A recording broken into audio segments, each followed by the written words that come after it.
Hi, everyone. I felt like we needed something a little, I don't know, on the more mellow, slightly darker side today, given that it is the anniversary of January 6th, 2021. Welcome to Resistance Live. I'm ECM, and I don't know. It's a kind of a dark day. It's a dark day on a number of fronts, and we have some things to kind of talk about in relation to all of it. I certainly am feeling the weight of it, as I know many of you are as well. And certainly in the Patreon comments this morning, there was a lot of I don't know, just lowness. And so I just want to acknowledge that and tell you all that I'm feeling it too. And we will get through all of this together. So welcome to the broadcast for January 6th, 2025. Today, for our visually challenged viewers, I'm wearing a white top with a long cocoa colored cardigan over top. My hair is pulled back. I am a blonde haired, green eyed, pink skinned woman. And I am sitting in my office with a setup that continuously is changing right now in front of a bookshelf and a yellow cart and a poster somewhere over here. So nice to see you all as always. And I'm coming to you from Muncie, Lenape and Mohican occupied land. Okay. So first things first, it is the anniversary of January 6th. And it's also the day that the 2024 election results are going to be certified starting at 1 o'clock. Again, I do want to point out that I think the peaceful transfer of power issue is a significant one, even though I know a lot of people are very upset about the fact that they feel as though not enough has, quote unquote, been done. I was sitting here this morning thinking about the fact that I was actually live on this broadcast on YouTube on January 6th as the events began to unfold, albeit in a completely different state. And I was thinking about how all of the comments came through that day as things were unfolding while we were live on the air, and what it felt like, how it felt all of a sudden very horrifying and shocking, and like it was wildly out of control and no one knew where it was going to end. And so I do just want to take a moment to acknowledge that, the work of the Capitol Police and the work of folks like Eugene Goodman and Officer Dunn and others who we've come to know very well over the last 4 years is what actually helped to preserve democracy in the long run. And I also want to point out that the DOJ has prosecuted more than 1,000 people at this point for the events related to January 6th. And the last time I looked, more than 800 people had gone to prison, and there have been some very extensive sentences attached to some of those prosecutions, including for leaders of the Oath Keepers and the Proud Boys. I also just want to mention that efforts were made to prosecute Donald Trump in relation to this. That the investigation started on January 6th itself, that it was the largest investigation ever undertaken by the DOJ and the FBI. And I am telling you all of that because I'm actually quite a bit disgusted this morning by the comments coming from a few other folks who at some point people might have found reliable, not folks that I have followed for quite some time, claiming that, everything that happens from here forward is Merrick Garland's fault. And that led me this morning to say something on Threads and on Blue Sky that it feels like is something that needs to be repeated here, which is that folks who engage in abuse, folks who engage in insurrection, folks who engage in, acts of violence are the people who are responsible for those acts. And we have a really interesting array of opinions in this country about what law enforcement can be expected to do and what they can't, and what prosecutors can be expected to do and what they can't. I will just say that most people who are not people of privilege understand that the justice system fails more often than it succeeds. I think that's probably a fair assessment. And also that our judicial system has been biased from the jump. I find it, however, very distressing to see people claiming that whatever actions Donald Trump and his fascist lackeys take next are somehow the fault of the outgoing attorney general. And I just have to call it out because I honestly think it's really irresponsible. I think it's laying blame where, I said this morning on Threads and on Blue Sky that we can do the secondary accountability razzle dazzle all people want. But the end game here is that the people who perpetrate violence and abuse are the people who are ultimately accountable for it. And They are responsible for it. They choose to do it, and they choose to continue doing it. And so let's just make very clear here that whatever's coming next will be the fault of Donald Trump and will be the fault of his people. It will not be the fault of Merrick Garland. And frankly, I have to add to that things that I have said over the weekend and said recently on the broadcast about one of the tenets of Timothy Snyder's very well recognized book at this point, which is that every time we undermine democratic institutions, we are essentially doing the work of fascism for it. So let's not mistake all the work that has gone into investigating and prosecuting the events of January 6th. Let's not discount the work of Jack Smith. Let's not forget that Jack Smith didn't need to be appointed until Donald Trump formally announced that he was running for president again, and that the investigation at that point had been ongoing for quite some time. And let's understand the facts. And I know that doesn't make it easier for a lot of people to process exactly where we are and what's coming next, but it's reality and truth and evidence. So leaving that aside, I did want to just take a moment, because I know a lot of us are now in anticipation of what's coming in a very short window of time, 2 weeks between now and Inauguration Day, to just remind everyone that the best strategies you can engage in right now are to get in community with people who are like-minded. And even if you need to take some time to process where we are, and a lot of people did take time off after the election. I know I checked out for a while of kind of mainstream news cycles and the like. If you're looking for what to do now, the answer is really to get engaged where you live, even if that's just with a handful of neighbors that you're getting together with, to support each other emotionally. You know, one of the big principles that we forget about in organizing is that it's not just about elections, that the best organizing that is done in this nation is about community support. And it's organizing for the long haul. And it's about not just financial support or resource support, but also about emotional support through very difficult times. And so I want to urge those of you who are feeling alienated and isolated and like you don't know what to do, to just simply start organizing with your neighbors. And that can be like a potluck dinner. It can be like a meal plan. It can be getting together for coffee once every couple of weeks. Anything that's going to help you feel supported and in community is really critical right now. And this is all the stuff that I've been doing for myself. So I'm practicing what I preach on that front. And I think it's really important right now that we are very thoughtful about the support that we need now and the support that we're going to need going forward and the support that others are going to need going forward and how we can contribute to that. So it's going to be, I mentioned this on the broadcast last week. I've mentioned it in some of the groups and courses that we're running as recently as this morning, that, you know, there is this expectation that there's going to be a kind of shock and awe campaign from the incoming Trump administration in the first days after he takes office. And so I'm inviting people right now to really think proactively about what you're going to need in that window and also what others in your community are going to need in that window. That is especially true if you live in a community that has an enormous amount of immigrant labor. Please consider what you can do right now to support people where you live in the event that the signaled raids, so to speak, could be incoming. What's that going to look like for the children of people who might be rounded up and deported? What's it going to look like for their family members? What kind of support is going to be needed in your community to make sure that people have food that they need to eat if their primary breadwinner is rounded up in an ICE raid and stuck in a camp? How can you participate in assuring that as much security, as much of a safety net as possible is in place in your community before January 20th. Like, now is really the time to start thinking about that stuff in earnest.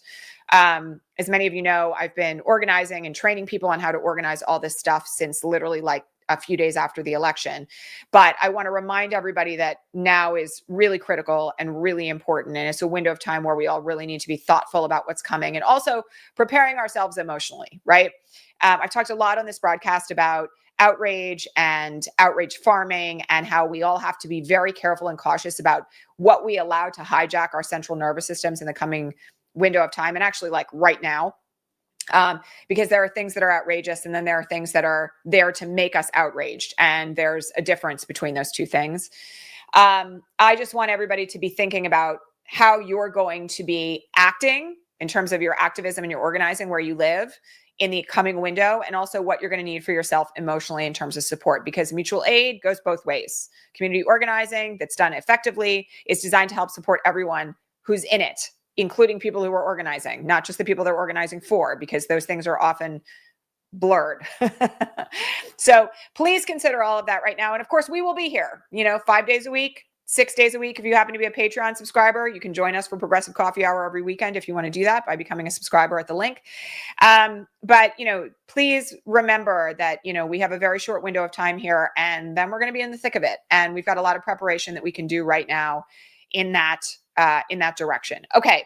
So, I want to talk for a second about this idea that Timothy Snyder has been talking about quite a bit lately of a shadow cabinet, because I was asked about this a number of times on the Patreon feed this morning. And one of the things that I want people to understand is that what he's suggesting is actually something that has happened in European countries in various ways. And part of that is because there are legitimate opposition forces or legitimate opposition parties, and there's structures within government that allow for this sort of thing. What he's essentially suggesting is a shadow cabinet of qualified officials who will be pointing out what's going right. I don't think there's going to be a lot of that. And, what potentially is really off the rails or is misrepresenting the way government works or is undermining democracy in the various arenas that cabinet officials are ordinarily responsible for. I'm not opposed to this idea. I have questions about how it could work. And I certainly want everyone to recognize that a shadow cabinet, quote unquote, unlike in some countries, would not here have any authority to do anything. It would essentially be a counterbalance to disinformation. And also a source, I suppose, of clearly stating what was being undermined, what was being dismantled, and potentially what might need to be rebuilt going forward. So, honestly, Timothy Snyder is an expert in authoritarianism and fascism, obviously an expert in tyranny. I take his recommendations very seriously personally, follow his Substack and everything else. I think it's a good idea. I just want everybody to understand that it's not going to have any official authority. And so I would just think through, one of my questions about it, I suppose, is it merely going to be a source of outrage and frustration if such a thing is organized as a sort of, unofficial means of checking government with the use of former officials? Will it simply be something that makes us more and more upset, or will it be something that actually helps to stabilize truth? It could be both at once. And so I'm curious to see how it plays out, if this is something that people are kind of interested in formulating together. I do just want people to understand, however, that, we are not in a form of government where an alternative form of cabinet officials, like, let's say, cabinet officials who are from the opposition party, have some form of power within a cabinet. Okay, that's not how it works here. I think everybody recognizes that, but it's not like any kind of like shadow cabinet would have any official duties, responsibilities, influence, anything like that. So not opposed to the idea in principle. Just have some questions about what it would really be capable of doing. Okay, Justin Trudeau announced his resignation this morning. We got hints about this last night. And I know we have a number of Canadian followers on the broadcast who are concerned about this, in particular because there has been a rising far-right movement in Canada over the last number of years. Many of you will remember kind of like the truckers display that took place a few years back. There's also been quite a growing anti-trans movement in Canada, which is deeply disturbing. And there's a lot of fear right now about what this could mean. However, I do want to put this particular contingency on this. It was people from within Trudeau's own party that were calling for his resignation. He is staying in office until October. He has set the mechanisms in place for a new election. He's announced that he will not be running for office. He's not gone immediately. And there is a lot of fear about Paul Levere, I believe I'm pronouncing that correctly, who is a far-right figure who is going to be running for Trudeau's office. So I just have to remind everyone that, one of the things that's been a little disturbing to me since the election about these conversations about like leaving America is that we do have to see the global context of where we are right now. And far-right movements have been on the rise really since 2015, since Trump came down the escalator, in part because that has all been engineered out of Moscow. Those of you who were following the conversations that were happening in NATO in recent weeks know that NATO countries have been deeply concerned about Russian interference in all sorts of elections, including those inside the European Union and the UK and the Brexit movement for quite some time. So one of the things I just want to remind everyone of is that democracy is fragile. I know that's probably like the understatement of the year, given where we are. And also that we've got to support our friends and our neighbors who are in countries that are fighting far-right movements just like we are. And I think we also have to remember that a lot of this is being engineered on a global level to benefit oligarchs. And it's one of the things that I find just so deeply disturbing about some of the parallels between like the way Russia and Putin and his friends have hoarded resources and made themselves unbelievably wealthy as a result of his role in government, and the parallels of that potentially playing out here, along with, of course, things that have happened in Hungary with Viktor Orban and the way in which he has undermined democracy, which is a very frightening model for what could potentially happen here. So please keep an eye on the international front. Again, we're a long way off from the Canadian election. So we'll have to see how that all plays out over time. But I do just want to take a moment to shout out Doreen and a number of our other regular Canadian followers here who I know are very concerned about where they find themselves in relation to all of this morning, and send you all some solidarity. And obviously, Canadian politics is not really my area of expertise, but to the extent that there is some interaction here, an intersection, that's worth pointing out, the global front of fighting for democracy is upon us, frankly. And I do just want to note that we do need international organization in that respect. We do need to understand that, while the United States and its democracy has historically been, at least mythologically, put forward as a harbinger of how good it could be. I kind of disagree with the mythology of it, but nonetheless, the weakness of American democracy has allowed for openings elsewhere around the world, and that is deeply troubling. Again, like understatement of the year. So we will keep an eye on that one, and we will watch it and see what happens next. Okay, a little bit of legal news this morning. Trump filed a notice with the appellate division of the New York Supreme Court. Reminder, Supreme Court in New York is the trial level. Appellate division is the intermediate appellate court, and the Court of Appeals is the equivalent of what is the Supreme Court in other states. So he has filed an appeal to the Intermediate Court of Appeals this morning, asking for his sentencing to be indefinitely delayed. I laughed when I saw it, as you can tell. I'm just going to remind everybody that he has tried this tactic before the appellate division in multiple times in his trial before Judge Merchan and all of the related litigation for that, the pretrial motions, everything else. And he also tried this many, many, many, many, many times in Letitia James' actions against the Trump organization and the like, the civil actions that were filed. So he did not win any of those delays in front of the appellate division. And you all will remember, if you were here at the time, that of the 14 or so judges in front of the appellate division, roughly 10 of them had turned down a request like this. So never say never, but I will tell you that I think it's extremely unlikely that his sentencing date is going to be put off. Yes, he may try to file an emergency appeal to the Court of Appeals of New York. After that, we will have to see what happens there. But I think this one will be relatively easily disposed of, in part because Judge Merchan's opinion was so thorough. We talked about this quite a bit after the opinion dropped. And I just want everybody to know that I do think we're going to see a sentencing on Friday, although, of course, Judge Merchan did indicate in that opinion that he was not inclined to rule in favor of incarceration. I'm going to remind you all that there are constitutional principles that would have resulted in the event that there was a sentence of incarceration in an immediate motion to either have that sentence held in abeyance or to have Donald Trump released. So anybody who's outraged about that needs to understand the lay of the land there. But there are still options for other forms of sentencing, like fines, like probation. And we'll have to see what happens on Friday, because I do think that sentencing is going to go forward. So other than that, I do just want to take one moment today to tell you all that I think that, one thing that we have to keep in mind here, now that we have the speakership thing resolved, that was a fun ride on Friday, is that now is also a moment, if you're looking for something to do, to call your senators, because all of the senators have now been sworn in for this term, and give them a piece of your mind about the upcoming nomination and confirmation hearings concerning Donald Trump's incoming cabinet. That is a very good place to start if you are looking for something to do with your time right now. Both the Senate and the House have been sworn in now.